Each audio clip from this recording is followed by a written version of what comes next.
Buenas tardes, colegas, amigos. Estamos hoy en el Círculo Odontológico Santafesino para escucharlo al doctor Marcelo Prosperi, que es un gran amigo y colega, que nos vamos a deleitar con una conferencia que él va a dar sobre la odontopediatría, que es lo que nos une, el placer por atender a los niños. Así que, bueno, bienvenido Marcelo. Bueno, La muchas conferencia gracias. se va a tratar de apuntes en odontopediatría durante la pandemia.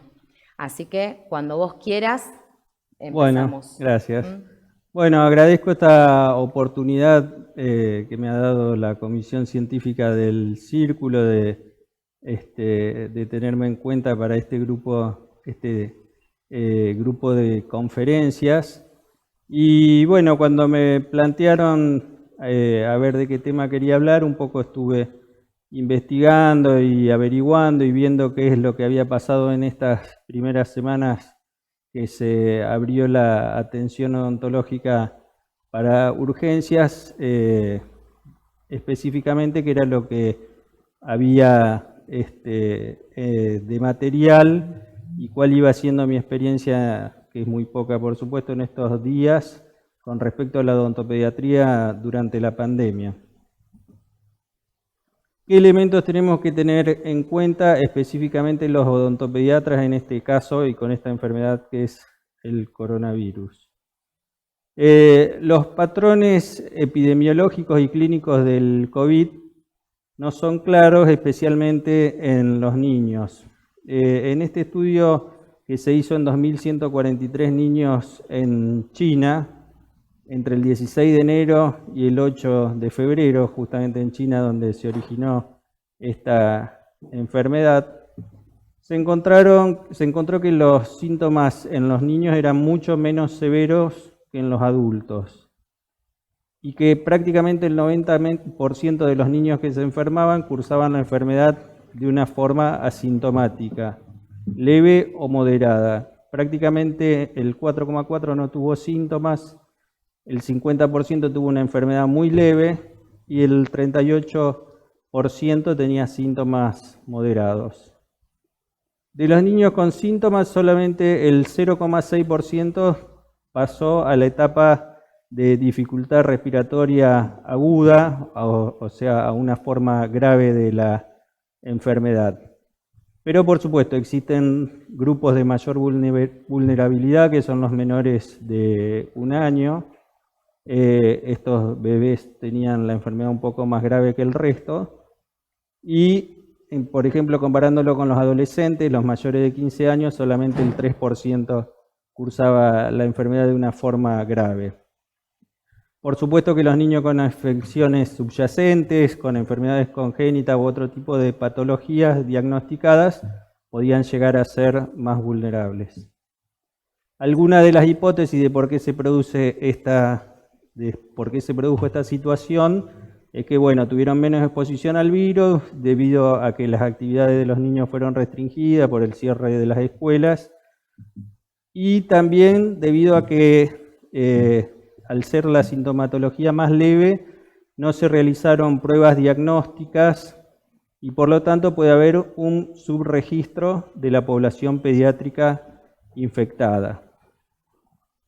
Ya que este grupo poblacional es un grupo asintomático o podría llegar a presentar síntomas leves, es un facilitador de la transmisión viral, porque justamente los odontopediatras vamos a lidiar, espero que la situación siga como hasta ahora, sin casos por muchos días en la ciudad de Santa Fe, o esperemos que si llega a ver que sean muy pocos y controlados. Pero en caso de que haya mayor patología circulando en nuestro medio, probablemente tengamos que lidiar con los asintomáticos, ya sea en forma directa, porque vengan a recibir atención, o porque venga algún familiar que tenga un niño que esté cursando esta enfermedad en forma asintomática y podemos llegar a tener un contacto indirecto. Entonces, ante esta situación de que la mayor parte de los asintomáticos son niños y nosotros atendemos niños, tenemos que prestar atención es que específicamente en la parte odontológica, que al haber una suspensión de la práctica clínica, más pacientes podrían presentar infecciones que podrían ser complicadas y que podrían requerir hasta en algunos casos hospitalización. Por lo tanto, esto es un factor adicional a tener en cuenta. Entonces, ¿cuál es nuestro cuadro de situación como odontopediatras y en qué estado nos encontramos frente a esta pandemia? Creo que el mejor ejemplo es este. Estamos como Tarzán. Desnudos y a los gritos, para decirlo suavemente. Esa sería tanto de Tarzán como toda su familia. Bueno, así estamos nosotros ante esta enfermedad. Y bueno, tuvimos una fase de cuarentena en la que todos tuvimos que prestar atención y dar respuesta a muchos de nuestros pacientes por vía telefónica. Empezamos así, poco a poco nos fuimos poniendo un poco más nerviosos.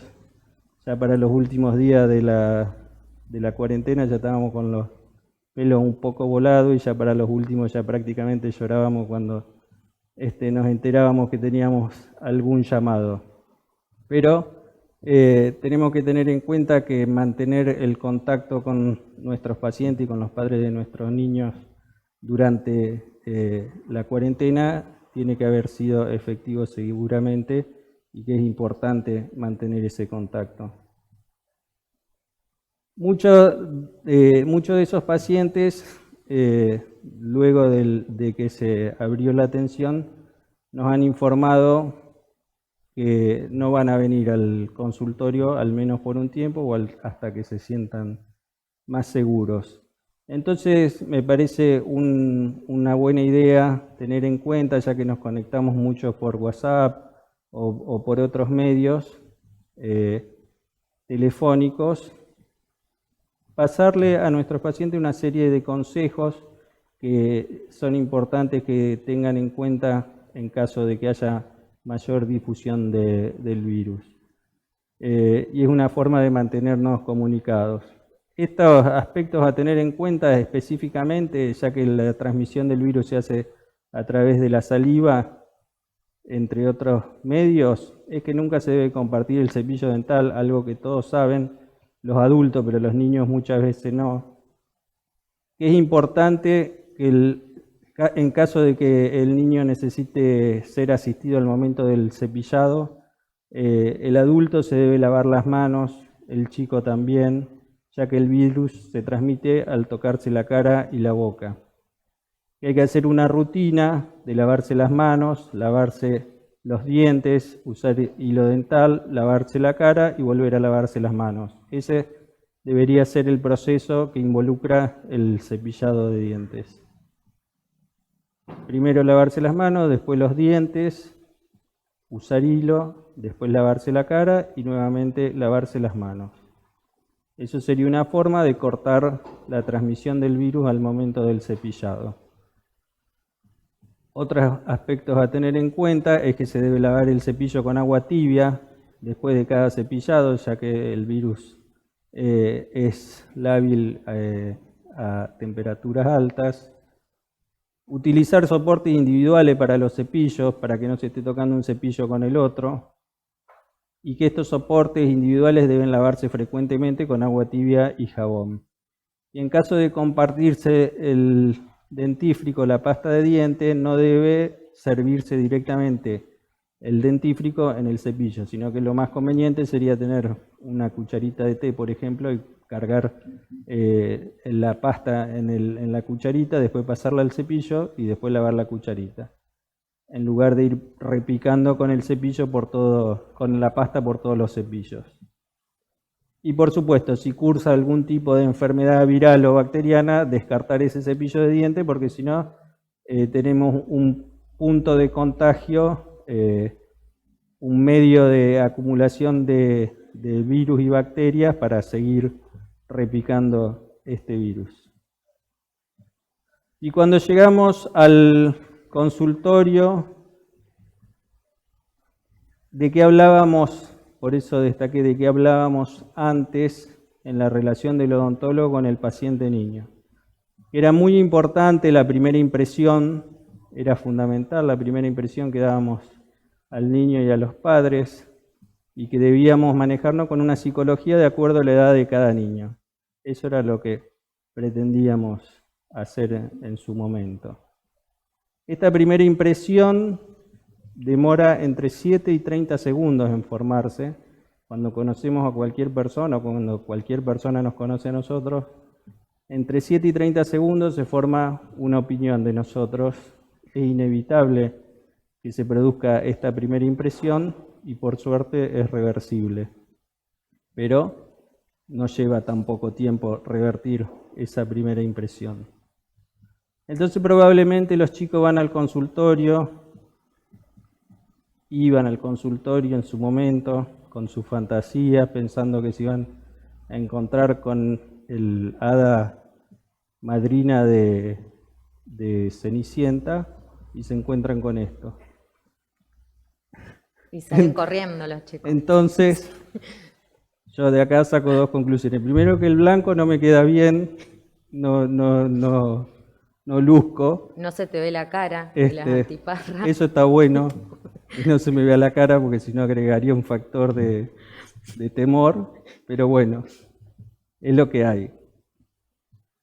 El psicólogo que hizo todos los estudios sobre la primera impresión es Albert Mehrabian, de la Universidad de California.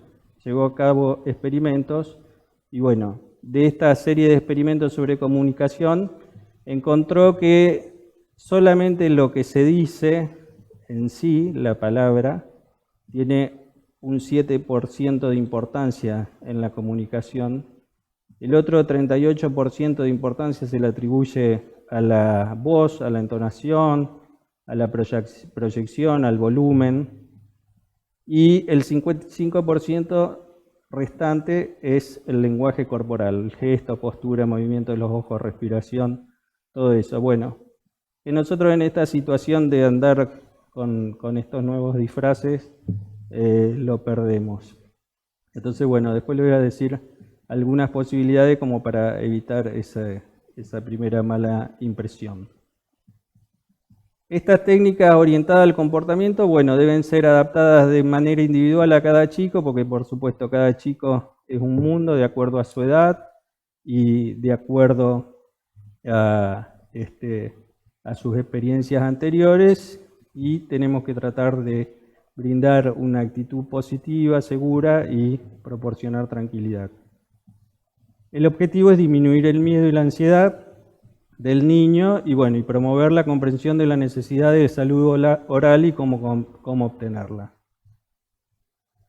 ¿Qué nos vamos a encontrar? O al menos qué me encontré yo en estos días con los pocos pacientes niños que he visto. Mucha desconfianza, temor, fantasías, miedo, y como si fuera poco, padres con miedo, asustados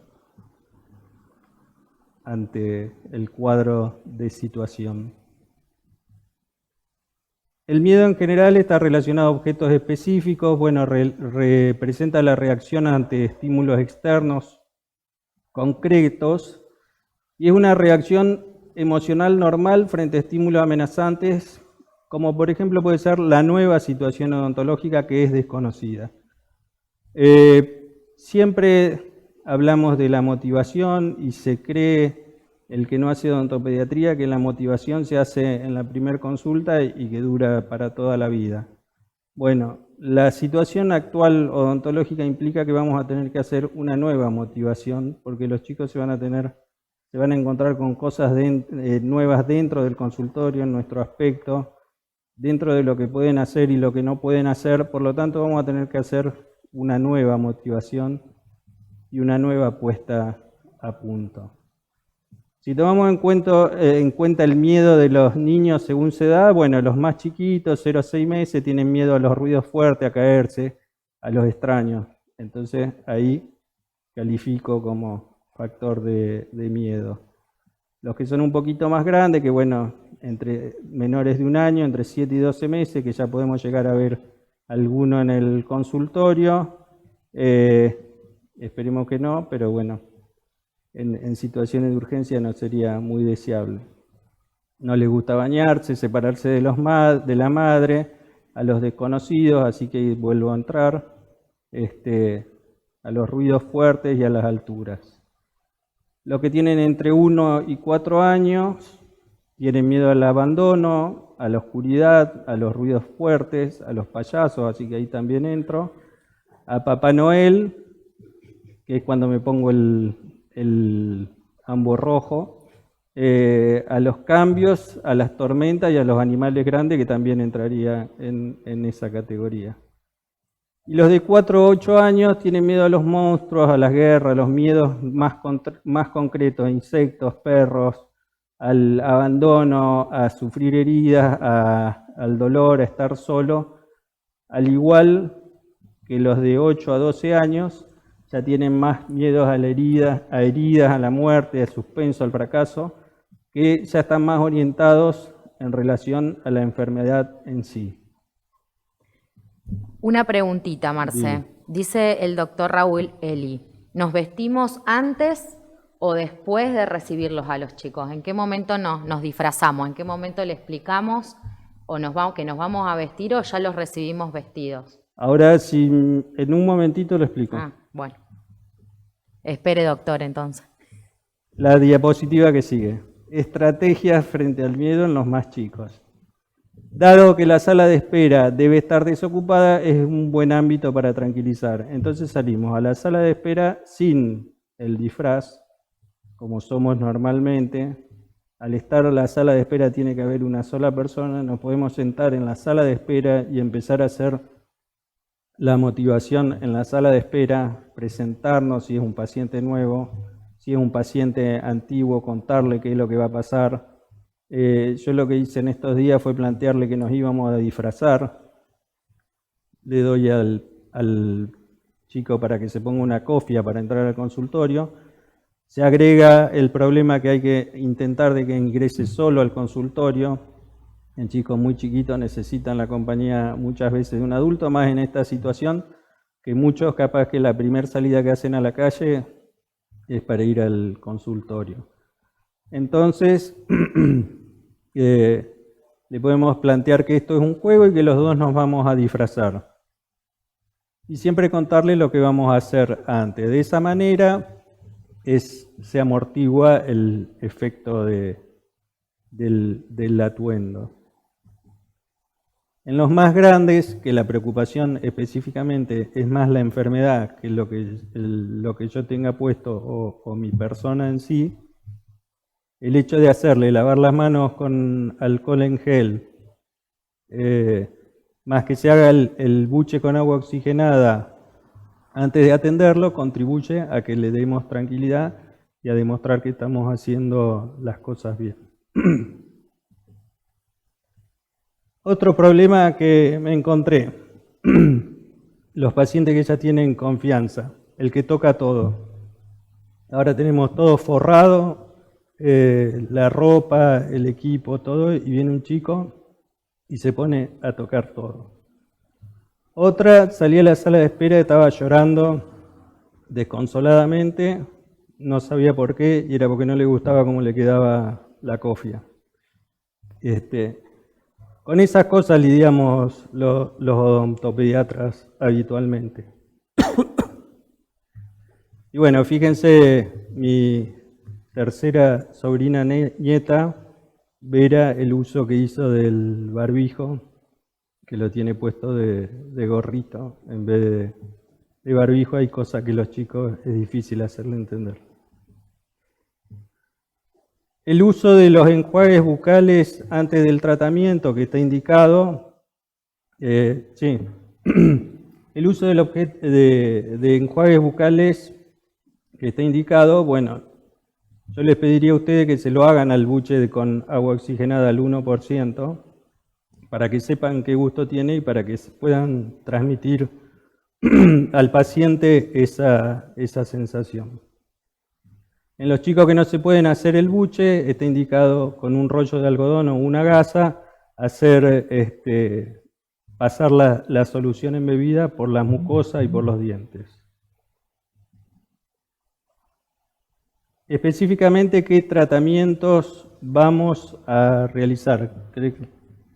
La doctora Rosana Calvi, antes que sigamos con las urgencias, Sí. nos pregunta cómo los convencemos de que tienen que ir al consultorio cuando en todos los medios los papás le dicen que por un bichito nos tenemos que quedar en casa.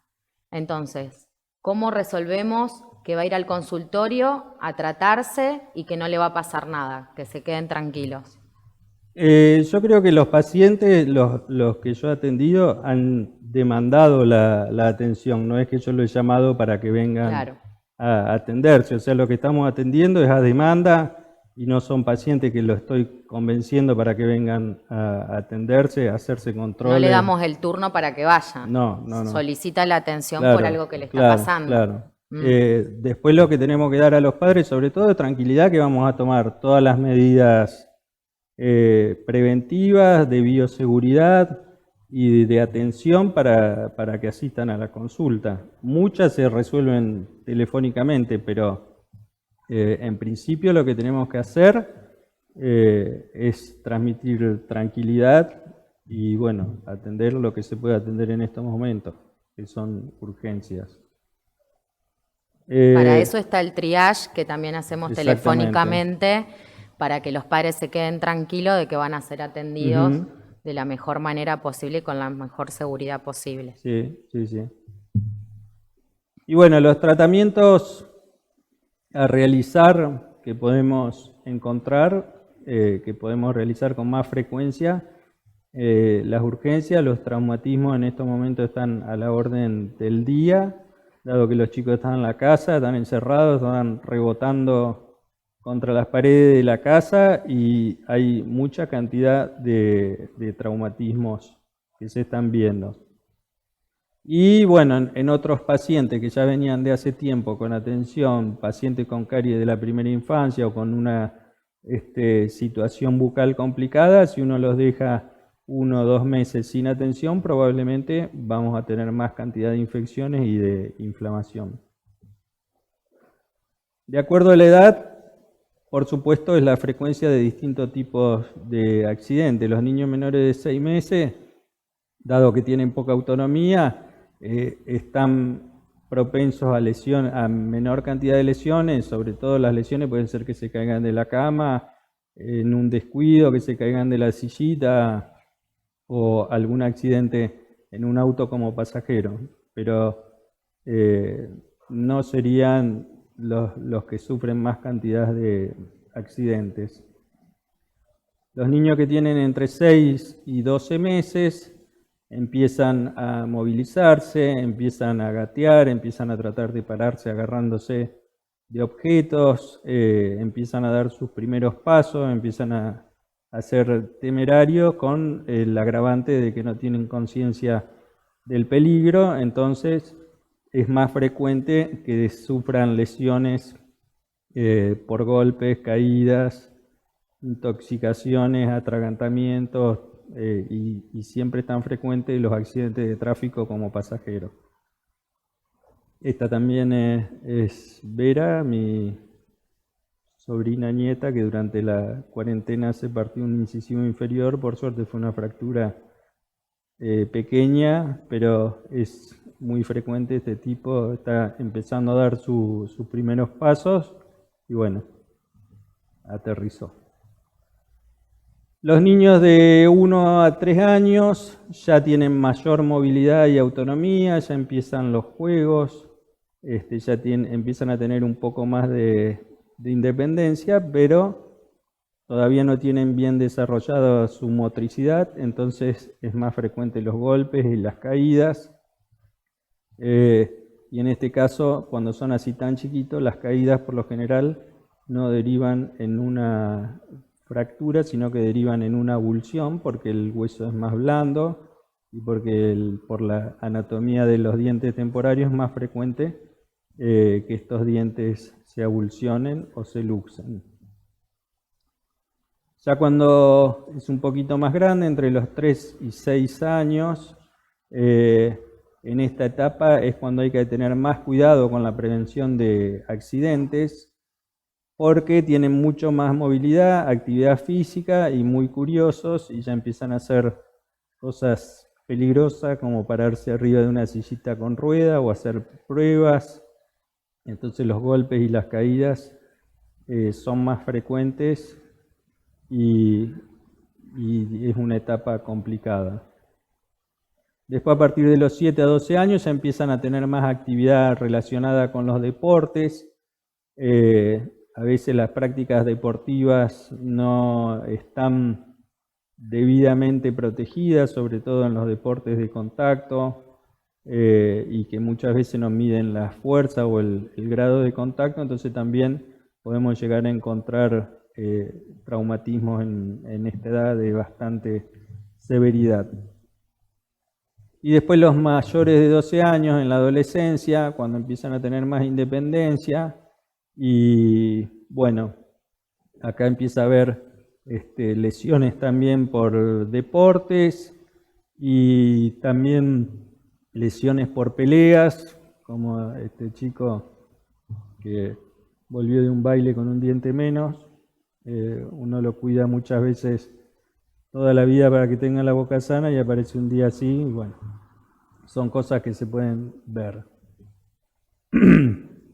Los traumatismos bucales, de acuerdo a la Organización Mundial de la Salud, se pueden dividir en lesiones de los tejidos duros, lesiones de las fibras periodontales y lesiones del hueso de sostén. Específicamente sobre los tejidos duros, lo que podemos encontrar es, de menor a mayor, una infracción del esmalte, que es como si fuera una fisura del esmalte, una fractura de la corona no complicada, que puede involucrar esmalte y dentina, una fractura coronal más complicada, que bueno, ya está involucrada la pulpa dental, fractura de la corona y la raíz o fractura radicular, que de acuerdo al nivel en donde se produzca va a ser la gravedad y la forma de tratarla, pero no nos vamos a explayar en ese tema porque no tenemos tiempo. Las lesiones de las fibras periodontales más frecuentes son la concusión, que es cuando el diente sufre un traumatismo pero no se desplaza del alvéolo, donde vamos a ver, lo vamos a poder diagnosticar porque hay una pequeña línea roja de sangre entre el diente y en el surco gingival, pero no hay movilidad ni ningún cambio de posición. La subluxación, donde ya hay un cierto grado de movilidad del diente dentro del alvéolo, pero se puede volver a posicionar en su posición. Y la luxación ya cuando puede ser intrusiva, donde el diente se inserta dentro del alvéolo y ya sufre mayor grado de deformación. Puede ser extrusiva, cuando se queda fuera del alvéolo sin salirse totalmente. También puede ser en sentido lateral o bueno, una avulsión cuando el diente, como en la foto anterior, se sale directamente de su cavidad. Y por último tenemos las lesiones del hueso de sostén, que bueno, es la conminución de la cavidad alveolar, que es la presión que puede sufrir por efecto del diente intruido o extruido, fracturas de la pared alveolar, fractura del proceso alveolar, y puede llegar hasta ser una fractura maxilar y mandíbula. Cuanto más grande el paciente, más complicada, más posibilidad hay que haya este tipo de lesiones del hueso de sostén. Tenemos que tener en cuenta que el tratamiento en los dientes temporarios siempre va a ser diferente a dientes permanentes ante un traumatismo. En los temporarios tenemos que evaluar cuánto tiempo falta para el recambio y para ver qué conducta llevamos adelante. Y en los permanentes es fundamental la protección de la pulpa y del complejo periodonto-hueso para asegurarnos la sobrevida del diente, ya sea o haciendo una protección pulpar cuando sea necesario, o hacer una ferulización cuando el diente se ha desplazado de su alvéolo. Y como todos sabemos, el tiempo en que se soluciona, el tiempo entre el traumatismo y que se resuelve la situación es de suma importancia para la sobrevida del diente. ¿Alguna pregunta más? No, por ahora no. Bueno, Seguimos. ¿cómo estamos con el tiempo? Bien, bárbaro. Bueno, Vas bien. Y ahora. bueno. Y bueno, la pregunta que todos nos hacemos es, ¿y el tratamiento convencional cuándo lo vamos a poder empezar a hacer y de qué forma lo vamos a poder empezar a hacer? Es algo importante a tener en cuenta y es bueno que lo vayamos planificando según las pautas de lo que está viéndose en estos momentos del desarrollo de la pandemia y lo que se está haciendo en otros lugares. Es fundamental prevenir futuros problemas y complicaciones. Una vez que el paciente se sentó en el sillón, se deben optimizar los recursos para proveer todo el tratamiento preventivo y necesario y restauraciones en caso de ser requeridas. Es decir, que si tenemos que hacer todos estos protocolos para lograr que el paciente se siente en el sillón para hacer la atención, estaría bueno poder hacer todo el tratamiento necesario para evitar futuros problemas. Fíjense en un diente temporario, la poca distancia que hay del exterior a la cámara pulpar. Prácticamente son en las zonas de menor profundidad, entre 2 y 3 milímetros, en las zonas de mayor distancia entre la pulpa y el exterior son 4 o 5 milímetros. Entonces por ahí retrasar la atención en estos dientes, lo que hoy es una obturación, dentro de un mes es un tratamiento pulpar. Entonces no tiene sentido hacer este tipo de postergaciones en estos tratamientos una vez que el paciente ya está en el consultorio. La Asociación Dental Americana está recomendando y hizo comentarios al respecto, que mientras más tiempo las prácticas dentales permanezcan cerradas a la atención preventiva y el tratamiento de las formas tempranas de enfermedad dental, mayor será la probabilidad de que la enfermedad no tratada de los pacientes progrese, lo que aumenta el costo y la complejidad del tratamiento más adelante. Esto lo dio en su informe de la semana pasada. Entonces nosotros vamos a tener que tomar decisiones. Ahora estamos atendiendo las urgencias, qué es lo próximo que vamos a atender o qué pacientes serían los próximos que deberíamos poder atender en nuestro consultorio. Los pacientes de alto riesgo cariogénico deben ser controlados y tratados evitando la urgencia odontológica para no complicar al paciente, a la familia y para no complicarse la vida uno mismo. Entonces tendríamos que poder detectar este tipo de pacientes de alto riesgo para evitar estas complicaciones. Hay muchas guías de este tipo. Una posibilidad es tomar en cuenta alguna serie de factores que nos estarían indicando que estamos frente a un paciente de alto riesgo que requiere control más allá de que no tenga una urgencia. Esta guía, por ejemplo, toma en cuenta como factor para controlar si el paciente tiene una caries en dentina activa, si tiene manchas blancas activas, si ha tenido restauraciones en el último año o si es portador de una ortodoncia fija. Cualquiera de estos factores por sí solo nos está indicando que estamos frente a un paciente de alto riesgo y deberían hacerse los controles necesarios para evitar complicar la situación. Después, por debajo de la línea roja tenemos otros elementos que podemos tomar en cuenta es si hay 5 más dientes perdidos o restaurados, si el paciente tiene una pobre higiene oral, si tiene una dieta altamente cariogénica o si tiene poca adhesión al tratamiento. La combinación de 3 de estos factores de la parte baja nos estaría indicando alto riesgo. Y si tenemos 2 de estos factores de la parte inferior, indican un riesgo moderado. Para determinar esto, yo creo que cualquier odontólogo lo puede hacer tranquilamente, no hace falta utilizar ningún test ni hacer ningún curso, ni son elementos básicos a tener en cuenta y todos estos elementos, estos predictores están basados en evidencia científica.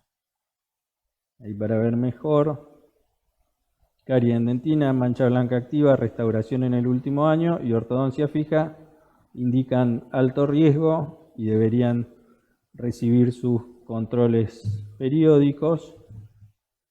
Y 5 o más dientes perdidos o restaurados, pobre higiene oral, dieta cariogénica y poca adhesión al tratamiento combinados, 3 factores indican alto riesgo. ¿Qué estrategias podemos utilizar para tratar estos pacientes? Suponiendo que tengamos lesiones en esmalte, vamos a tener que utilizar todo lo que esté a nuestro alcance que nos evite generar aerosoles. Esa va a ser la condición de atención durante un buen tiempo o durante algunos meses seguramente. Entonces podemos utilizar, echar mano al tratamiento químico de la caries de esmalte, por supuesto previamente haciendo un buen diagnóstico de estas lesiones en esmalte, que sean manchas blancas que no solo están presentes en los dientes anteriores, sino que también pueden estar en las fisuras de los dientes de la zona molar. Podemos hacer un tratamiento químico de estas lesiones utilizando barnices, como puede ser, por ejemplo, barnices de flúor.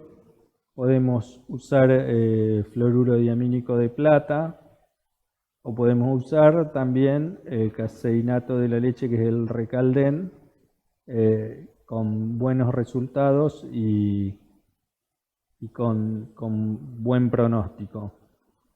Para utilizar estos materiales es necesario hacer un aislamiento relativo del campo, secar bien, limpiar bien la fisura, que se puede hacer con un explorador, no explorando, sino limpiando, o con una cureta de periodoncia, dejar la superficie seca y luego se hace la aplicación de los distintos productos. La diferencia entre estos productos es que en caso de que haya caries en la pieza dentaria, el fluoruro diamínico de plata va a teñir de negro lo que estaba desmineralizado.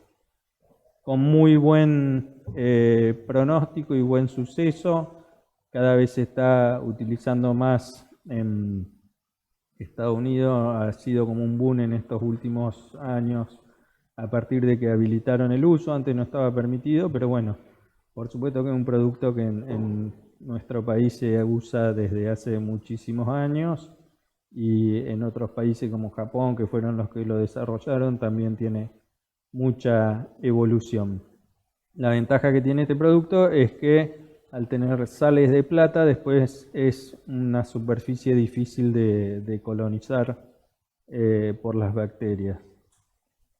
Los barnices y el Recalden tienen la ventaja de que no tiñen el diente, no cambian el diente de color, pero tienen la desventaja que por ahí necesitan más de una aplicación y que el efecto es menos penetrante que el del fluoruro diamínico. Otro elemento a utilizar también es una barrera física que se puede hacer con un sellante de ionómero o de resina.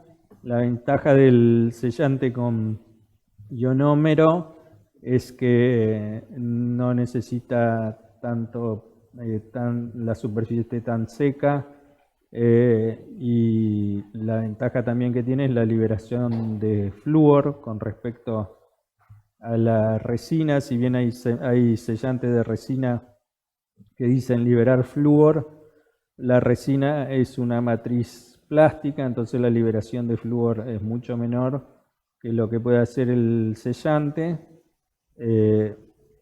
La diferencia entre uno y otro es que el sellante de ionómero dura menos tiempo y el de resina puede permanecer por más tiempo aplicado en el lugar. Los dos también se pueden hacer con aislamiento relativo, evitando generar aerosoles, haciendo una buena profilaxis del diente con un cepillo, no hace falta utilizar el micromotor para hacer la profilaxis, pero por supuesto siempre la resina va a necesitar el campo bien seco para que toda la técnica adhesiva sea efectiva. Y bueno, por último, en dentina también tenemos que utilizar todo lo que evite generar aerosoles en la medida de lo posible.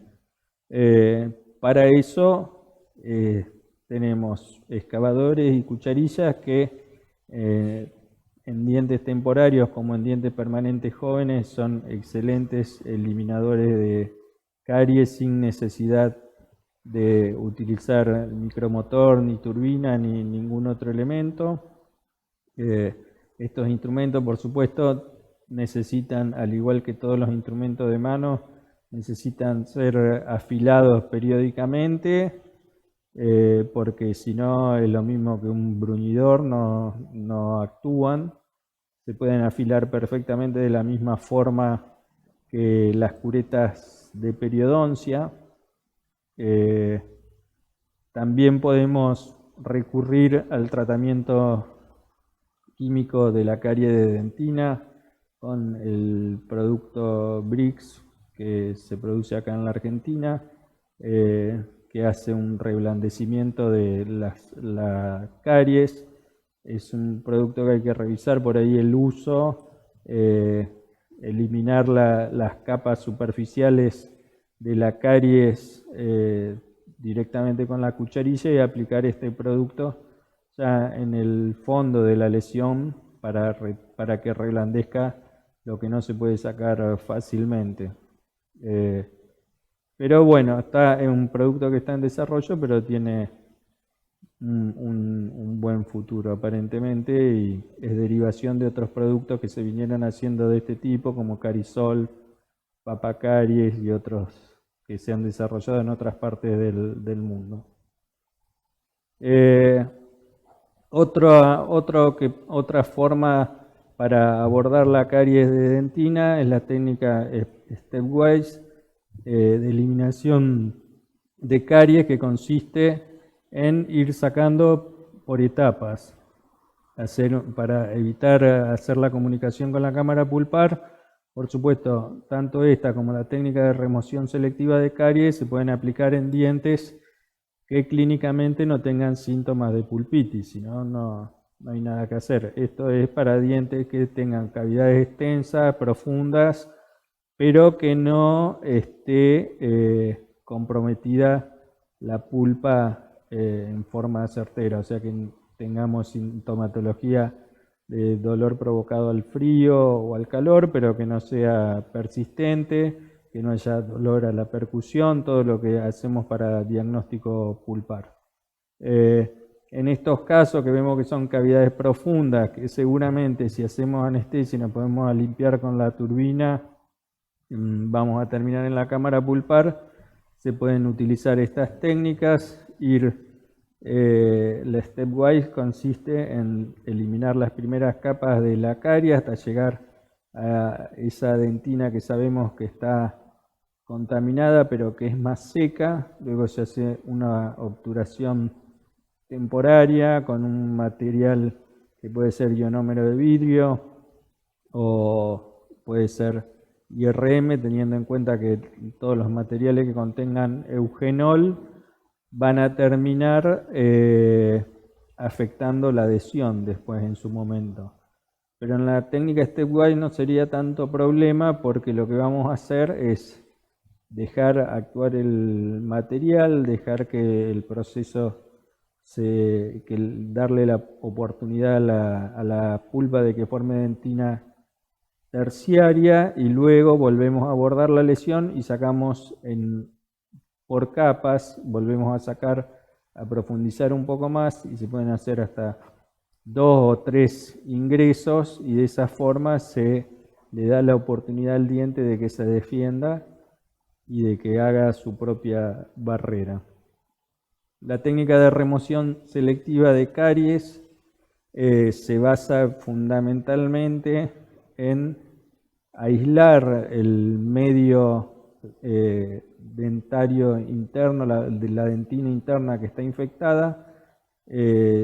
Se han hecho muchos estudios que demuestran que esta dentina infectada en el interior del diente, si la obturación que se coloca encima está bien sellada, por más que tenga bacterias, no va a seguir actuando la lesión de caries porque al tener una buena obturación bien sellada externamente, no va a haber cambios de pH en el interior del diente y las bacterias que puedan llegar a quedar ahí en el interior no van a tener los nutrientes necesarios para seguir desarrollándose.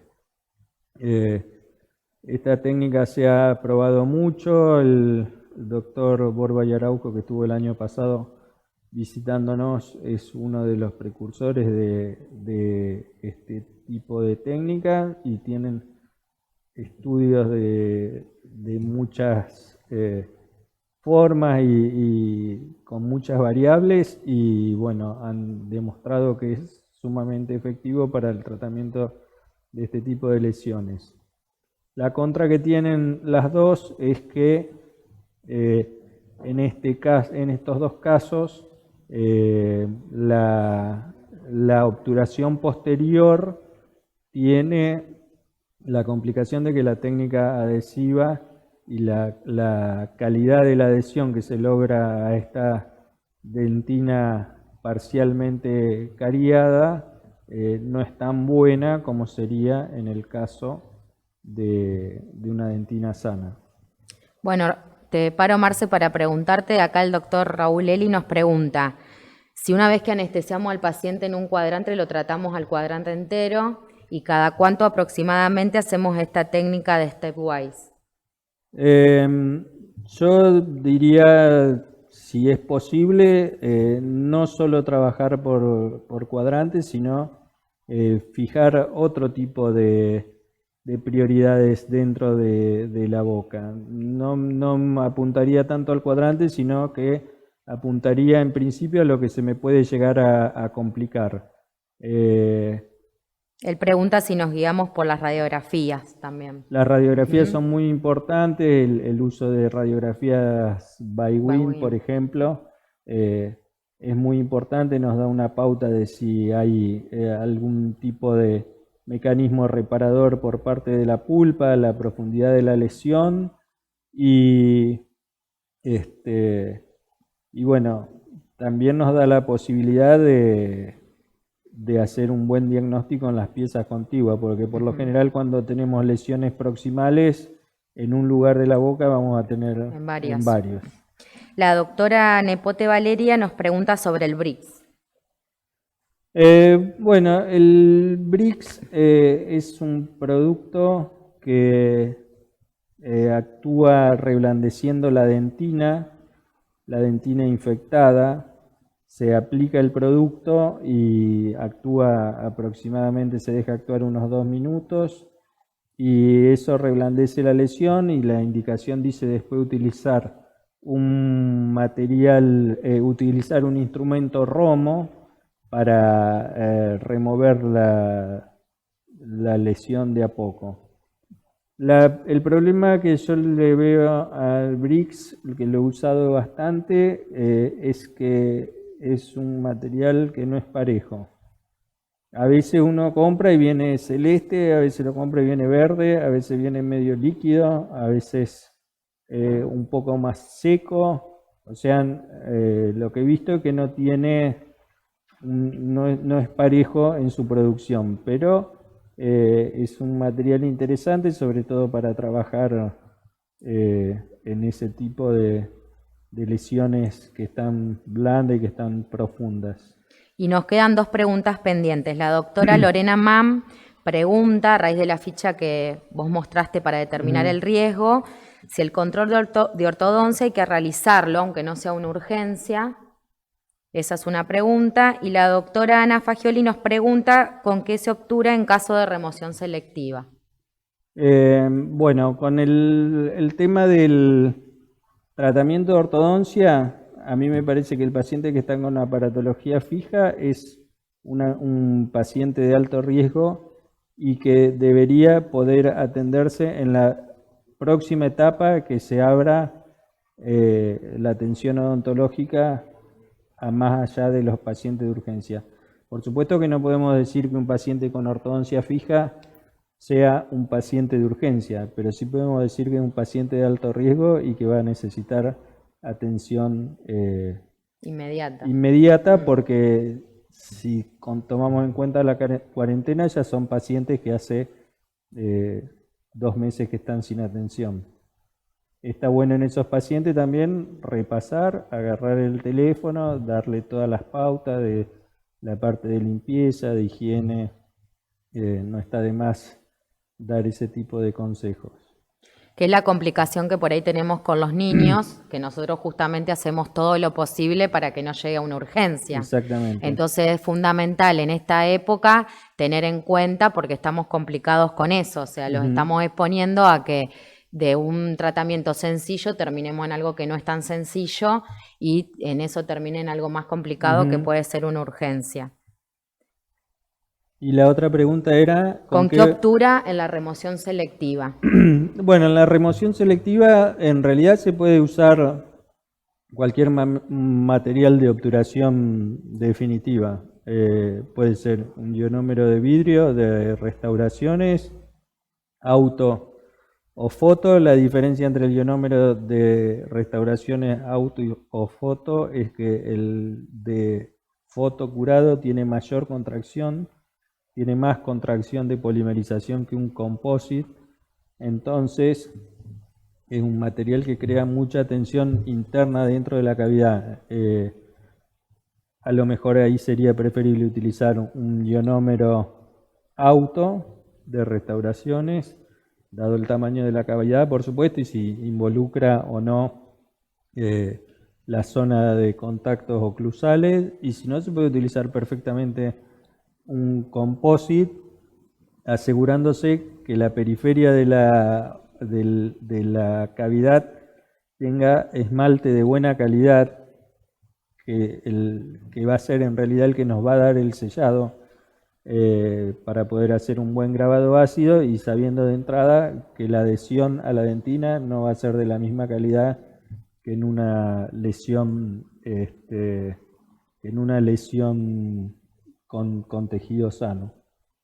Bueno, nos quedan 10 minutos. Bueno, 5 minutos. Bueno.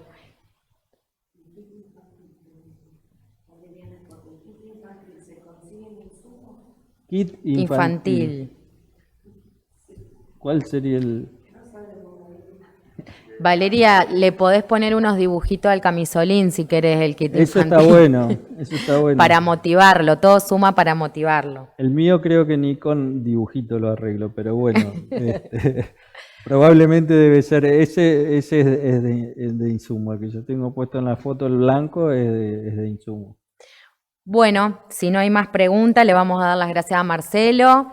Como siempre yo digo que es un gran amigo, lo admiro mucho y como siempre le digo, siempre tiene algo para aportar, algo nuevo para tener en cuenta.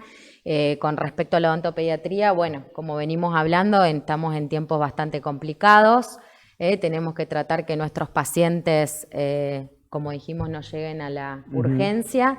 Así que, bueno, tenemos que desarrollar toda nuestra creatividad y nuestra función para que eso no ocurra y podamos seguir atendiéndolos Exactamente. lo mejor posible. Y bueno, esperemos que eso sea reconocido. Bueno, gracias a todos los que nos están mandando saludos. El doctor Asas dice que te acomodes el flequillo. Nos Bueno, mandan perfecto. besos, que nos quieren. Así que bueno, a todos nuestros colegas y amigos les mandamos un Muchas saludo gracias. y muchas gracias por estar.